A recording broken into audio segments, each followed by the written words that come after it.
ಮಹಿಳಾ ಪಿಎಸ್ಐ ಓರ್ವರಿಗೆ ಕಪಾಳ ಮೋಕ್ಷ ಮಾಡಿದ ಶಾಸಕನ ಪುತ್ರಿ. ಮಂಡ್ಯ ಜಿಲ್ಲೆಯ ಶ್ರೀರಂಗಪಟ್ಟಣ ತಾಲೂಕಿನ ಆರತಿ ಉಕ್ಕಡ ತುಮಕೂರು ಗ್ರಾಮದ ಶಾಸಕ ಬಿ ಸುರೇಶ್ ಗೌಡ ಪುತ್ರಿ ದರ್ಪ ಮಹಿಳಾ ಪಿಎಸ್ಐಗೆ ಕಪಾಳ ಮೋಕ್ಷ, ಕಪಾಲಕ್ಕೆ ಹೊಡೆದಿದ್ದಾರಂತೆ. ಮಂಡ್ಯ ಜಿಲ್ಲೆಯ ಶ್ರೀರಂಗಪಟ್ಟಣ ತಾಲೂಕಿನ ಆರತಿ ಉಕ್ಕಡ ತುಮಕೂರು ಗ್ರಾಮ ಶಾಸಕ ಬಿ ಸುರೇಶ್ ಗೌಡ ಪುತ್ರಿ ದರ್ಪ. ಸುರೇಶ್ ಗೌಡ ಪುತ್ರಿ ಐಶ್ವರ್ಯ ಗೌಡರಿಂದ ಹಲ್ಲೆ. ಭೀಮನ ಅಮಾವಾಸ್ಯೆಗೆ ಉಕ್ಕಡಕ್ಕೆ ಬಂದಿದ್ದ ಐಶ್ವರ್ಯ ಪ್ರಭಾವ ಬಳಸಿ ವಿಐಪಿ ಪ್ರವೇಶ ಪಡೆದಿದ್ದ ಐಶ್ವರ್ಯ ಗೌಡ ಬಳಿಕ ದೇವರ ಗರ್ಭಗುಡಿಯ ಬಳಿ ಬಿಡಿ ಎಂದು ಶಾಸಕನ ಪುತ್ರಿಯ ಒತ್ತಡ. ಹೆಚ್ಚು ಜನರಿದ್ದಾರೆ, ಆಗೋದಿಲ್ಲ ಕಣಮ್ಮ ಅಂತ ಹೇಳಿದ್ರಂತೆ ಪಿಎಸ್ಐ. ಇಲ್ಲ, ನಾನು ಹೋಗಬೇಕು, MLA ಮಗಳು ಅಂದ್ಲಂತೀಕೆ. ಈ ವೇಳೆ ಮಹಿಳಾ ಪಿಎಸ್ಐಗೆ ಕಪಾಳ ಮೋಕ್ಷ ಮಾಡಿದ ಶಾಸಕನ ಪುತ್ರಿ. ಎಷ್ಟು ಇರಬೇಡ ಬೆನ್ನಿನ ಕೆಳಗೆ. ಆಗಸ್ಟ್ 12ರಂದು ನಡೆದಿರತಕ್ಕಂತಹ ಕೃತ್ಯ ಈಗ ಬೆಳಕಿಗೆ ಬಂದಿದೆ. ಕ್ಯಾತನಹಳ್ಳಿ ಪೊಲೀಸ್ ಠಾಣೆಯಲ್ಲಿ ಪ್ರಕರಣ ದಾಖಲು. ಇಂಥವುಗಳನ್ನ ಕಂಡ್ರೆ ಉರಿಯುತ್ತೆ ಸ್ವಲ್ಪ. MLA ಮಗಳು ಅನ್ನುವ ಕಾರಣಕ್ಕೆ ಗರ್ಭಗುಡಿ ಪ್ರವೇಶ ಅತ್ಯಂತ ತ್ವರಿತವಾಗಿ ಕೊಡೋದಕ್ಕೆ ಬರೋದಿಲ್ಲ. ಕಾರಣ ನೀವು ಸಾಕ್ಷಾತ್ ಮರ್ಯಾದಾ ಪುರುಷೋತ್ತಮ ರಾಮನ ಮಗಳಲ್ಲ. ಎಕಶ್ಚಿತ್ ಆಫ್ಟರ್ ಆಲ್ ಒಬ್ಬ MLA ಮಗಳು. ಗರ್ಭಗುಡಿಗೆ ಹೋಗಬೇಕೇನು? ದೇವರ ದರ್ಶನ ಮಾಡಬೇಕೇನು? ದರ್ಪ ಇರುವ ಹೃದಯಕ್ಕೆ ಅದ್ಯಾವ ದರ್ಶನ? ಹೆಣ್ಣು ಮಗಳ ಕಪಾಲಕ್ಕೆ ಹೊಡೆಯೋ ತರಹದ ದರ್ಪ ಮತ್ತು ರೌಡಿಗಿರಿ ಇರ್ತಕ್ಕಂತಹ ನಿಮಗೆ ಯಾಕೆ ಬೇಕು ದೇವರ ದರ್ಶನ? ಮಾನವೀಯತೆ ಅನ್ನೋದು ನಿಮ್ಮ ಹೃದಯದಲ್ಲಿ ಸೋಂಕಿಲ್ಲ. ಸೌಜನ್ಯ ಸೌಮ್ಯ ಸ್ವಭಾವ ಅನ್ನೋದು ನಿಮ್ಮಲ್ಲಿಲ್ಲ. ಇದೇ ಪ್ರಕರಣಕ್ಕೆ ಸಂಬಂಧಪಟ್ಟ ಹಾಗೆ ಮಗಳ ಹಲ್ಲೆ ಕೇಸಿಗೆ ಶಾಸಕ ಸುರೇಶ್ ಗೌಡ ರಿಯಾಕ್ಟ್ ಮಾಡಿದ್ದಾರೆ. ಭೀಮನ ಅಮಾವಾಸ್ಯೆ ದಿನ ನನ್ನ ಮಗಳು ಕೂಡ ಗಾತ್ರಿ ದೇವಸ್ಥಾನಕ್ಕೆ ಹೋಗಿದ್ರು. ಮಕ್ಕಳನ್ನ ಕರ್ಕೊಂಡು ಹೋಗಿ ಕ್ಯೂನಲ್ಲಿ ನಿಂತ್ಕೊಂಡಿದ್ರು. ಒಳಗೆ ಬಿಡುವಂತೆ ಕರ್ತವ್ಯದಲ್ಲಿದ್ದ ಸಬ್ ಇನ್ಸ್ಪೆಕ್ಟರ್ಗೆ ಕೇಳ್ಕೊಂಡಿದ್ದಾರೆ ನನ್ನ ಮಗಳು. ಅದೇ ಸಮಯದಲ್ಲಿ ಇನ್ನೊಬ್ಬರನ್ನ ಒಳಗೆ ಬಿಟ್ಟಿದ್ದಾರೆ. ಡಿಸ್ಕ್ರಿಮಿನೇಷನ್ ತೋರಲಾಗಿದೆ. ಈ ಕಾರಣಕ್ಕೆ ಕರ್ತವ್ಯದಲ್ಲಿದ್ದ ಅಧಿಕಾರಿಯ ಜೊತೆ ಮಾತಿಗೆ ಮಾತು ಬೆಳೆದಿದೆ. ನನ್ನ ಮಗಳು ಕಪಾಲಕ್ಕೆ ಹೊಡೆದಿದ್ದಾರೆಂದು ಮಾಧ್ಯಮಗಳಲ್ಲಿ ಬಂದಿದೆ.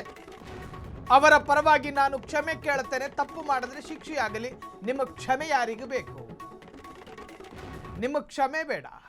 ನಿಮ್ಮ ಮಗಳಿಗೆ ಸಂಸ್ಕಾರ ಕಲಿಸಿ. ನಿಮ್ಮ ಮಗಳಿಗೆ ಟ್ಯೂಷನ್ ತಗೊಳ್ಳಿ. ದಿನದ 24 ಗಂಟೆಯ ಅರ್ಧ ಗಂಟೆ ನಿಮ್ಮ ಮಗಳಿಗಾಗಿ ಮೀಸಲಿಡಿ. ಹತ್ರಕ್ಕೆ ಕರೀರಿ. ಮಗಳೇ, ನಿಮ್ಮಪ್ಪ ಬರೀ ಶಾಸಕ ಕಣಮ್ಮ, ಬೇರಿನ್ನೇನು ಅಲ್ಲ ಅಂತ ಹೇಳಿ. ನಿಮ್ಮ ಮಗಳಿಗೆ ಜನರ ಜೊತೆ ಹೆಂಗೆ ವರ್ತಿಸಬೇಕು ಅನ್ನೋದನ್ನ ಕಲಿಸಿ. ಯೂನಿಫಾರ್ಮ್ ಧರಿಸಿರ್ತಕ್ಕಂತಹ ಕಾಕಿಯ ಜೊತೆ ಹೆಂಗೆ ವರ್ತಿಸಬೇಕು ಅನ್ನೋದನ್ನ ಕಲಿಸ್ಕೊಡಿ ಶಾಸಕರೇ. ನಿಮ್ಮ ಕ್ಷಮೆ ಬೇಡ. ನಮಗೆ ಬೇಕಾಗಿರೋದು ನಿಮ್ಮ ಮಗಳಿಗೆ ನೀವು ಮಾಡುವಂತಹ ನೈತಿಕ ಮೌಲ್ಯ ಇರುವಂತಹ ಪಾಠ. ಮಕ್ಕಳಿಗೆ ಮನೆನೇ ಅಲ್ವಾ ಪಾಠಶಾಲೆ? ರೌಡಿಗಿರಿ ಕಲಿಸ್ತೀರೇನು? ಮಾಧ್ಯಮದಲ್ಲಿ ಬಿತ್ತರ ಆಗಿದೆ. ಸುಮ್ಮನೆ ಸ್ಕ್ರೀನಲ್ಲಿ ತೋರಿಸೋದಕ್ಕೆ ನಮಗೇನು ಹುಚ್ಚ? ಕಪಾಳಕ್ಕೆ ಹೊಡೆದಿದ್ದಾರೆ ಅನ್ನೋ ಆರೋಪ ಇದೆ ಶಾಸಕನ ಪುತ್ರಿ ಐಶ್ವರ್ಯ ಗೌಡ. ಗರ್ಭಗುಡಿಗೆ ಬಿಡಬೇಕು ಅನ್ನುವ ಕಾರಣಕ್ಕೋಸ್ಕರ VIP ಪಾಸ್ ತಗೊಂಡಿದ್ದಾರೆ. ಸರಿ, ಕ್ಯೂ ಅಲ್ಲಿ ನಿಂತ್ಕೋಬೇಕಲ್ಲ, ಸರದಿ ಸಾಲಿನಲ್ಲಿ ನಿಂತ್ಕೋಬೇಕಲ್ಲ. ನಾನು ಶಾಸಕನ ಮಗಳು ಅನ್ನೋ ಕಾರಣಕ್ಕೋಸ್ಕರ ಗರ್ಭಗುಡಿಗೆ ಬಿಡೋದಕ್ಕಾಗುತ್ತೇನು? ಸಾಧ್ಯ ಇಲ್ಲ. ದೇವರ ದರ್ಶನಕ್ಕೂ ಬೇಕು ಭಾಗ್ಯ. ದೇವರ ದರ್ಶನ ಮಾಡೋದಕ್ಕೂ ಬೇಕು ಸೌಭಾಗ್ಯ. ದೇವರ ದರ್ಶನ ಮಾಡೋದಕ್ಕೂ ಬೇಕು ಲಕ್ಕು. ಅದ್ಯಾವುದು ಇಲ್ದಲೇ ಇದ್ದಾಗ ಈ ತರಹದ ಕಪಾಳಕ್ಕೆ ಹೊಡೆಯೋದು ಅದು ಅತ್ಯಂತ ಸೂಕ್ತವಾದ ಅತ್ಯಂತ ಒಳ್ಳೆಯ ವಿಚಾರ ಅಲ್ಲವೇ ಅಲ್ಲ. ಅದರಲ್ಲೂ ಕೂಡ ಈ ಶಾಸಕರಿಗೆ ಶೋಭೆ ತರೋದಿಲ್ಲ. ಹೇಳ್ತಾರಂತೆ ಶಿಕ್ಷೆಯಾಗಲಿ ಅಂತ. ಶಿಕ್ಷೆ ಆಗಬೇಕು. ನಮ್ಮ ನೋಡಿ, ಮೂಗಿದ್ದ ಕಡೆ ನೆಗಡಿ ಆಗುತ್ತೆ. ಮಗಳು ತಪ್ಪು ಮಾಡಿದ ಕಡೆ ತಂದೆಯನ್ನು ಪ್ರಶ್ನೆ ಮಾಡಲಾಗುತ್ತೆ. ಅದರಿಂದ ನಾನು ದೂರ ಉಳಿತೀನಿ ಅಂತ ಹೇಳೋದಕ್ಕಾಗೋದಿಲ್ಲ. ಪ್ರಜ್ವಲ್ ರೇವಣ್ಣ ತಪ್ಪು ಮಾಡಿದಾಗ HD ರೇವಣ್ಣರ ಹೆಸರು ನಾವು ಹೇಳಲಿಲ್ವಾ? ಹೇಳ್ತೀವಿ. ಸ್ಕೂಲಲ್ಲಿ ಮಕ್ಕಳು ತಪ್ಪು ಮಾಡಿದಾಗ HM ಟೀಚರ್ನ ಬೈತೀವಿ. ಏನು ಟೀಚರ್ ನೀವು HM ಆಗಿದ್ದೀರಿ, ಮಕ್ಕಳಿಗೆ ಬುದ್ಧಿ ಹೇಳೋದಕ್ಕಾಗೋದಿಲ್ವೇನು ಅಂತ. ಹಾಗೇನೆ ಐಶ್ವರ್ಯ ಗೌಡ ತಪ್ಪು ಮಾಡಿದಾಗ ಐಶ್ವರ್ಯ ಗೌಡಳ ತಂದೆ ಶಾಸಕರ ಬಗ್ಗೆಯೂ ಕೂಡ ನಾವು ಪ್ರಸ್ತಾಪ ಮಾಡ್ತೀವಿ. ಕಲಿಸ್ಬೇಕಿತ್ತಲ್ಲ ಸಂಸ್ಕಾರ, ಯಾಕೆ ನೀವು ಕಲಿಸಿಲ್ಲ ಅನ್ನೋ ಪ್ರಶ್ನೆಯನ್ನು ಕೇಳ್ತೀವಿ. ಮಹಿಳಾ PSI ಅದು ಹುಡುಗನಿಗಲ್ಲ. ಹುಡುಗನಿಗೆ ಹೊಡೆದಿದ್ದರೆ ಅಲ್ಲಿ ಕತೆ ಬೇರಾಗ್ತಿತ್ತೋ ಏನೋ. ಮಹಿಳೆಗೆ ಮಹಿಳೆ ಹೊಡೆಯೋದನ್ನ ಹೆಂಗೆ ಸಹಿಸ್ಕೊಳ್ಳೋಣ? ಯಾರಿಗೂ ಯಾರು ಹೊಡಿಬಾರ್ದು ರೀ. ಯಾರಿಗೂ ಯಾರು ಹೊಡಿಬಾರ್ದು. ಶಾಸಕನ ಪುತ್ರಿ ಅನ್ನುವ ಕಾರಣಕ್ಕೋಸ್ಕರ ನಿಮಗೇನು 3 ಜಡೆಗಳಿರ್ತಾವ? 2 ಜಡೆ ಮ್ಯಾಕ್ಸಿಮಮ್ ಕಟ್ಟೋದಕ್ಕಾಗದು. ಶಾಸಕನ ಪುತ್ರಿ ಅನ್ನೋ ಕಾರಣಕ್ಕೋಸ್ಕರ ನಿಮ್ಮ ತಲೆ ಮೇಲೆ ಏನಾದರೂ ಕೊಂಬುಗಳಿದಾವ? ಶಾಸಕನ ಪುತ್ರಿ ಅನ್ನುವ ಕಾರಣಕ್ಕೋಸ್ಕರ ಕಂಡು ಕಪಾಲಕ್ಕೆ ತಟ್ಟಬಹುದಾ? ಆಗೋದಿಲ್ಲ. ಕಾನೂನು ಅದಕ್ಕೆ ಅವಕಾಶ ಕೊಡೋದಿಲ್ಲ. ನೋಡೋದಕ್ಕೆ ಸುಂದರವಾಗಿದ್ರೆ ಸಾಲದು, ಮನಸ್ಸು ನಿರ್ಮಲವಾಗಿರ್ಬೇಕಲ್ಲ. ನೋಡೋದಕ್ಕೆ ಕೋಮಲವಾಗಿದ್ರೆ ಸಾಲದು, ಮನಸ್ಸು ಕೂಡ ಒಂದು ಸ್ವಲ್ಪ ನಿರ್ಮಲತೆ ಬೇಕಲ್ಲ. ಮಹಿಳಾ PSI ಜೊತೆ ವರ್ತಿಸುವ ರೀತಿನ ಇದು. ಕ್ಯೂ ಅಲ್ಲಿ ನಿಂತ್ಕೊಂಡಿಲ್ಲ ಅಂದರೆ ಪಾಸನ್ನು ವಾಪಸ್ ಕೊಡಬೇಕಾಗಿತ್ತು. ಇದಿಲ್ಲ, ಬೇರೆ ದೇವಸ್ಥಾನಕ್ಕೆ ಹೋಗ್ತೀನಿ ಅಂತ. PSI ಕಪಾಳಕ್ಕೆ ಹೊಡೆಯೋ ದರದು ನಿಮಗೇನಿತ್ತು, ಒಡಿಸ್ಕೊಳ್ಳೋ ಕರ್ಮ ಅವರಿಗೇನಿತ್ತು? ಶಾಸಕನ ಪುತ್ರಿ ಹೊಡೆದ್ರೆ ಅದೇನು ಆಶೀರ್ವಾದನ? ಶಾಸಕನ ಪುತ್ರಿ ಹೊಡೆದ್ರೆ ಅದೇನು ಬ್ಲೆಸ್ಸಿಂಗ್ ಏನು? ಖಂಡಿತ ಅಲ್ಲ. ಸುರೇಶ್ ಗೌಡ ಪುತ್ರಿ ದರ್ಪ, ಬಿ ಸುರೇಶ್ ಗೌಡ ಪುತ್ರಿ ಐಶ್ವರ್ಯ ಗೌಡರಿಂದ ಹಲ್ಲೆ. ಭೀಮನ ಅಮಾವಾಸ್ಯೆ ದಿನ ಉಕ್ಕಡಕ್ಕೆ ಬಂದಿದ್ದ ಐಶ್ವರ್ಯ ಪ್ರಭಾವ ಬಳಸಿ VIP ಪ್ರವೇಶವನ್ನು ಪಡೆದಿದ್ರು ಐಶ್ವರ್ಯ ಗೌಡ. ಬಳಿಕ ದೇವರ ಗರ್ಭಗುಡಿಯ ಬಳಿ ಬಿಡಿ ಎಂದು ಶಾಸಕನ ಪುತ್ರಿ ಹೆಚ್ಚು ಜನರಿದ್ದಾರೆ, ಆಗೋದಿಲ್ಲ ಎಂದ PSI ಸವಿತಾ ಹೇಳಿದ್ದಾರೆ. ಈ ವೇಳೆ ಮಹಿಳಾ PSIಗೆ ಕಪಾಳ ಮೋಕ್ಷ ಮಾಡಿದ ಶಾಸಕನ ಪುತ್ರಿ. ಆಗಸ್ಟ್ 12ರಂದು ನಡೆದಿರುವಂತಹ ಘಟನೆ ತಡವಾಗಿ ಬೆಳಕಿಗೆ ಬಂದಿದೆ. ಕ್ಯಾತ್ನಹಳ್ಳಿ ಪೊಲೀಸ್ ಠಾಣೆಯಲ್ಲಿ ಪ್ರಕರಣ ದಾಖಲಾಗಿದೆ. ಇನ್ನು ಮಗಳ ಕಪಾಲ ಮೋಕ್ಷ ಕೇಸಿಗೆ ಶಾಸಕ ಸುರೇಶ್ ಗೌಡ ಕೂಡ ರಿಯಾಕ್ಟ್ ಮಾಡಿದ್ದಾರೆ. ಭೀಮನ ಅಮಾವಾಸ್ಯೆ ಇತ್ತು, ನನ್ನ ಮಗಳು ದೇವಸ್ಥಾನಕ್ಕೆ ಹೋಗಿದ್ಲು, ಇನ್ನು ಮಕ್ಕಳ ಚಿಕ್ಕ ಮಕ್ಕಳನ್ನು ಕೂಡ ಕರ್ಕೊಂಡು ಹೋಗಿದ್ರು, ಕ್ಯೂನಲ್ಲಿ ನಿಂತ್ಕೊಂಡಿದ್ರಂತೆ, ಒಳಗೆ ಬಿಡುವಂತೆ ಕರ್ತವ್ಯದಲ್ಲಿದ್ದ ಸಬ್ ಇನ್ಸ್ಪೆಕ್ಟರ್ ಜೊತೆ ಕೇಳ್ಕೊಂಡಿದ್ರಂತೆ. ಅದೇ ಸಂದರ್ಭದಲ್ಲಿ ಇನ್ನೊಬ್ಬನನ್ನು ಒಳಗೆ ಬಿಟ್ಟಿದ್ದಾರೆ. ಅದಕ್ಕೆ ಈ ಹೆಣ್ಣು ಮಗಳಿಗೆ ಆಗಲಿಲ್ಲ, ಕಣ್ಣು ಕೆಂಪಾಯಿತು, ಕಪಾಲ ಬಿಸಿ ಆಯಿತು. ಈ ಕಾರಣಕ್ಕೆ ಕರ್ತವ್ಯದಲ್ಲಿದ್ದಂಥ ಅಧಿಕಾರಿಯ ಜೊತೆ ಮಾತಿಗೆ ಇಳಿದಿದ್ದಾಳೆ ನನ್ನ ಮಗಳು ಅಂತೇಳಿ ತಂದೆ ಆದವರು, ಶಾಸಕರಾದವರು ರಿಯಾಕ್ಟ್ ಮಾಡಿದಾರಂತೆ. ಇನ್ನು ಮಾಧ್ಯಮದಲ್ಲೆಲ್ಲ ಹೊಡೆದಿದ್ದಾರೆ ಅಂತ ಬಂದಿದೆ. ಅವರ ಪರವಾಗಿ ನಾನು ಕ್ಷಮೆ ಕೇಳುತ್ತಾನೆ, ತಪ್ಪು ಮಾಡಿದ್ರೆ ಶಿಕ್ಷೆಯಾಗಲಿ ಅಂತೇಳಿ ಸುರೇಶ್ ಗೌಡ ಮಾತನಾಡಿದ್ದಾರೆ. ಒಟ್ಟಾರೆ ಮಹಿಳಾ PSIಗೆ ಹೊಡೆದಿರುವಂತಹದ್ದು ಅಕ್ಷಮ್ಯ ಅಪರಾಧ. ಯಾರೂ ಹೊಡೆಯೋದಕ್ಕೆ ಅವಕಾಶಗಳಿರೋದಿಲ್ಲ. ಯಾಕೆ ಹೊಡಿಬೇಕು? ನಿಮ್ಮ ನೆಂಟ್ರೇನು PSI ಮಹಿಳಾ ಅಧಿಕಾರಿ? ನಿಮ್ಮ ನೆಂಟ್ರಲ್ವಲ್ಲ, ರಕ್ತ ಸಂಬಂಧಿನ ಅಲ್ವಲ್ಲ? ಎಸಿ ಬಗ್ಗೆ ಹೆಚ್ಚಿನ ಡೀಟೇಲ್ಸ್ ಕೊಡೋದಕ್ಕೆ ನಮ್ಮ ಬ್ಯೂರೋ ಚೀಫ್ ರಾಘವೇಂದ್ರ ಫೋನ್ ಸಂಪರ್ಕದಲ್ಲಿ. ರಾಘವೇಂದ್ರ, ಎಲ್ಲೋ ಒಂದು ಕಡೆ ನಾನು ಶಾಸಕನ ಪುತ್ರಿ ಅನ್ನುವ ಕಾರಣಕ್ಕೋಸ್ಕರ, ನನಗೆ ವಿಶೇಷವಾದಂಥ ಅಧಿಕಾರ ಇದೆ ಅನ್ನೋ ಕಾರಣಕ್ಕೋಸ್ಕರ ಕಪಾಳಕ್ಕೆ ಹೊಡೆದ್ರು, ಅಥವಾ ಭಾವೋದ್ರೇಕಕ್ಕೊಳಗಾಗಿ ಕಪಾಳಕ್ಕೆ ಹೊಡೆದ್ರು? ಈ ಬಗ್ಗೆ ಹೆಚ್ಚಿನ ಡೀಟೇಲ್ಸ್ ಕೊಡೋದಾದ್ರೆ ರಾಘವೇಂದ್ರ.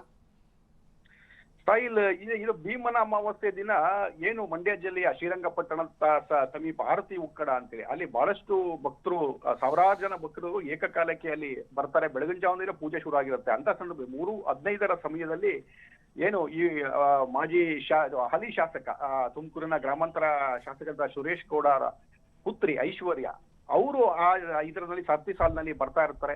ಆ ಸಂದರ್ಭದಲ್ಲಿ ತುಂಬಾ ನೂಕುನುಗ್ಲು ಮತ್ತೊಂದು ಆ ತರದ ಸನ್ನಿವೇಶದಲ್ಲಿ ತಡೆದು ಪೊಲೀಸ್ನವರು ಒಳಗಡೆ ಭಕ್ತರಿಗೆ ಅವಕಾಶ ಮಾಡಿಕೊಡ್ತಾ ಇರ್ತಾರೆ. ಅದೇ ರೀತಿ ಅಲ್ಲಿದ್ದಂತ ಸವಿತಾ ಅಂತೇಳಿ PSI ಅವರು ಕೂಡ ತಡೆದಿದ್ದಾರೆ. ಅವ್ರನ್ನ ತಡೆದಿದ್ದಕ್ಕೆ ಏಕಕಾಲದಲ್ಲಿ ಅದೊಂದೇ ಕಾರಣಕ್ಕೋಸ್ಕರ ಅವ್ರ ಮೇಲೆ ಕಪಾಲ ಮೋಕ್ಷ ಮಾಡಿ ಅವ್ರಿಗೆ ಕೆಟ್ಟದಾಗಿ ಬೈದು ನಿಂದನೆ ಮಾಡುವಂತ ಕೆಲಸವನ್ನ ಅವರು ಐಶ್ವರ್ಯ ಅವರು ಮಾಡಿರ್ತಕ್ಕಂಥದ್ದು.